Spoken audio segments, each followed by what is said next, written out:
Сегодняшний выпуск передачи «Кинолетопись Якутии» посвящен первой профессиональной балерине, народной артистке Якутской АССР, заслуженной артистке РСФСР Евдокии Александровне Степановой. О ее судьбе, учебе и жизни на сцене нам расскажет коллега балерины, заслуженный деятель искусств Республики Саха-Якутия Габышева Лира Львовна, чья жизнь и деятельность тесно связана с якутским балетом.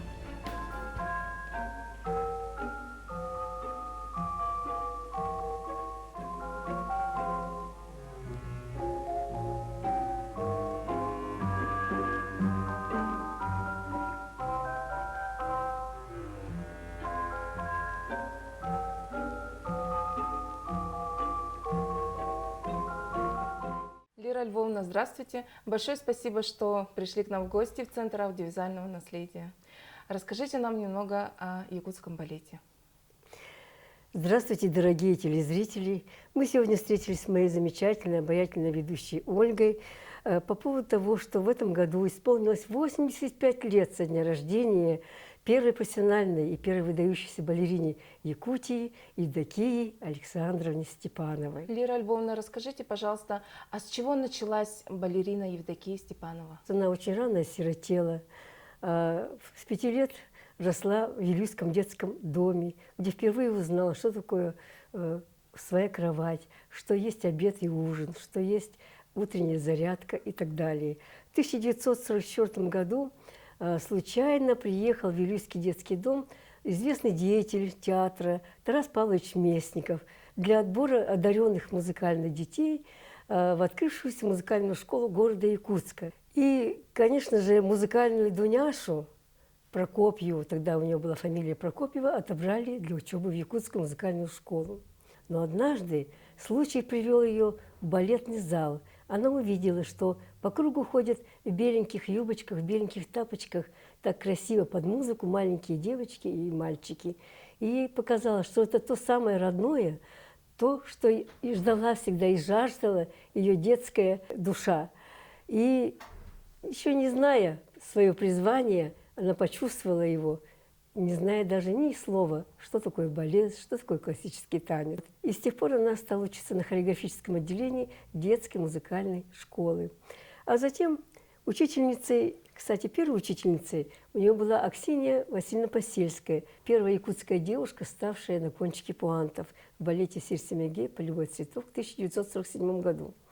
Но вторым педагогом стала Нелли Даниловна Сильванович из Ленинграда. Она тоже была ведущей балериной Государственного театра студии в Якутске, танцевала ведущие партии и была педагогом. Вот именно она всегда говорила Дуняше: «Дуняша, я тебя увезу скоро на самую лучшую улицу в мире.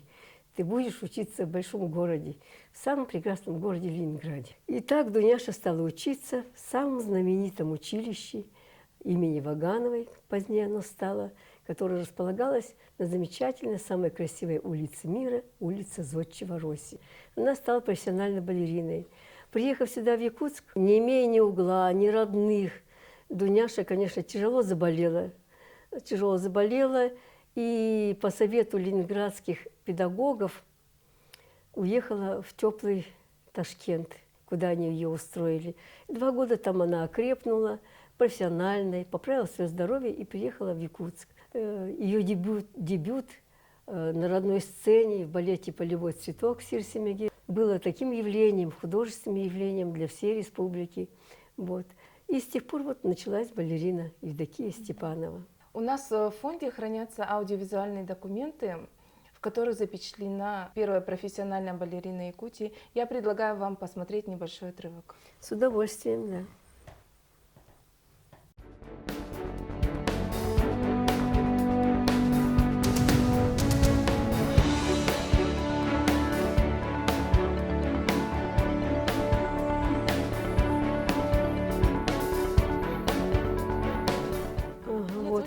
Это 70-е годы.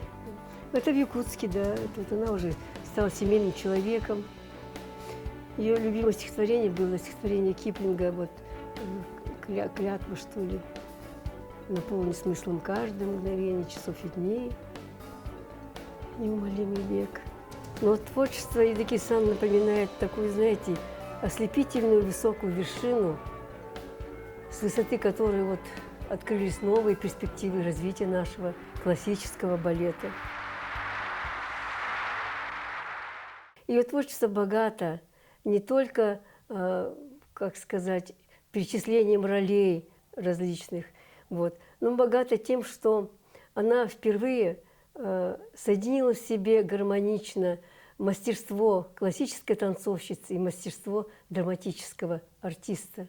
Ведь, знаете, когда она станцевала Ромео и Джульетта в балете, создала образ Джульетты, народный артист СССР Дмитрий Ходулов так был впечатлен ее актерской игрой, что предлагал ей непременно вместе с ним сыграть Джульетту или Дездемону в его Отелло знаменитом. Что и говорит, конечно, якутская публика была ошеломлена ее потрясающим искусством, ее потрясающим мастерством и в «Ромео и Джульетта», и в балете «Чурумчуку», который был создан специально на ее индивидуальность. Сочинила балет Кира Дмитриевна Карпинская, московский балетмейстер, именно на эту балерину, на Евдокию Степанову.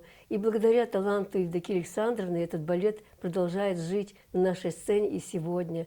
На нем выросло и растет, и этот балет дает путевку уже многим-многим поколениям ведущих мастеров нашего балета. А была ли у нее партия, которую она больше всего любила исполнять, в которой она чувствовала себя органично?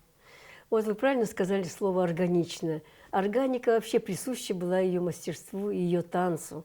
Вот. Потому что она была органична что в «Ромео и Джульетта», что в партии Нюргуяны в Чурумчуку, что в партии актрисы венской примадонны в балете «Голубой Дунай». Она была органична и в классике, в балете «Жизель», исполняя партию Мирты, повелительницу Велис. Велисы – это девушки, умершие до свадьбы. Конечно, она здесь была лучшей и непревзойденной исполнительницей партии Мирты, и по сей день я считаю. Вот знаете, просто не только высокие прыжки полетные такие, не только, вот знаете, скользящие движения магические, не только вот ее такой лик строгий, суровый, что-то, вот вы знаете, глядя на нее, пронизывал какой-то, знаете, мороз по коже шел. Честное слово, в этой партии. Что это было, вот даже трудно объяснить. Это же загадка таланта. Вообще загадка любого таланта, она, мне кажется, непостижима. Непостижима. Да, действительно, она очень восхищала многих, и даже поэт Семен Данилов написал песню ей. Мы все знаем эту песню «Якутяночка». Помните ли вы ее эмоции, когда она узнала о том, что ей посвятили песню? Дело в том, что они с Семеном Петровичем Даниловым жили в одном доме. Вот там, где 7-я почта сейчас, да? Вот. Часто встречались на почте, как вот Евдокия Александровна сама в этой книге, в книге с воспоминаниями говорила. Ну и мы часто встречались. Его раньше как-то было тесно, более тесное общение, что ли, между писателями, художниками. Мы часто посещали выставки, писатели часто встречались вместе с нами, молодые художники, композиторы, мелодисты. Вплотную как-то жизнь текла как-то очень тесно. Может, потому что талант притягивает другой талант, большой талант притягивает другой большой талант. Поэтому Семен Петрович как-то встретил ее и сказал: «Я смотрел ваш якутский танец и написал стихотворение «Якутский танец». Вот действительно, это вот знаменитое стихотворение стало песней на музыку Аркадия Алексеева. Она была очень популярна благодаря и Наталье Трапезниковой, и благодаря Маргарите Суворовой, которые пели и на международных конкурсах, фестивалях, на международных сценах. Она танцевала якутский танец с чороном. И она имела успех в этом танце не только на родной сцене, но и на больших сценах России. Кстати, вот если говорить о ее концертных номерах, то вот такие танцы, как бухарский, олень, якутский танец, они же, конечно, просто как будто родились вместе с ней. После нее уже никто так не мог станцевать. Вот она передавала из ног в ноги, как говорится, другим исполнителям. Вроде бы танцует хорошо, вроде бы все ладно, но не то, понимаете? Вот есть такое вот какое-то редкое совпадение, что ли, индивидуальности артиста и то, что он делает. Когда она уже обнаружила, что у нее появились родственники в 2005 году, этой в селе Она Тымпы. нашла своих родственников. Они ее нашли. Они ее нашли в 2005 году только. Вот, когда стали изучать родословную села Тымпы, ее родовое село, оказывается, это было, она об этом не знала, то вот нашли ее корни. И однажды в дверь к ней постучался двоюродный брат, которого она никогда не видела, Аким Степанов с большим букетом белых роз, и сказали: наконец-то мы тебя, Дуня, нашли. Да, и с тех пор она как-то всегда чувствовала заботу родных. Конечно же, как человек была очень благодарной, очень щедрой. Настолько щедро она отдавала свой талант людям, настолько щедро люди как бы отдавали свою любовь к ней, вдохновляли ее. Лера Львовна, я вижу, у вас сегодня книга с собой. Эта книга вот называется «Птица летит, и я лечу за ней». Я как-то говорю: Евгений Александрович, давайте напишите свои воспоминания, я вам помогу.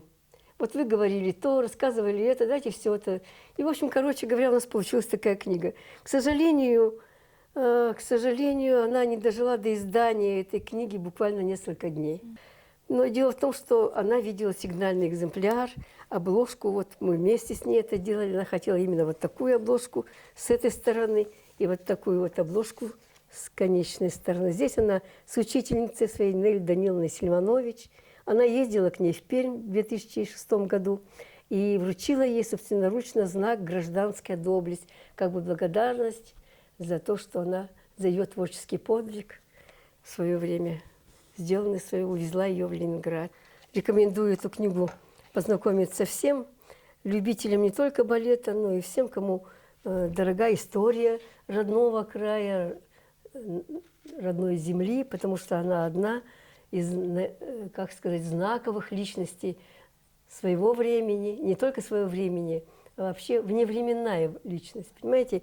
Поэтому своих героев своей земли надо знать в лицо, по имени, отчеству, от и до. Большое вам спасибо за очень интересный разговор. Мы были очень рады узнать что-то новое и вспомнить о первой профессиональной балерине Якутии, которая прочно вошла в историю якутского балета. Благодарим вас за то, что посетили Центр аудиовизуального наследия. Спасибо вам за приглашение. Спасибо и вам, дорогие телезрители. Это была передача «Кинолетопись Якутии». Увидимся в следующем выпуске.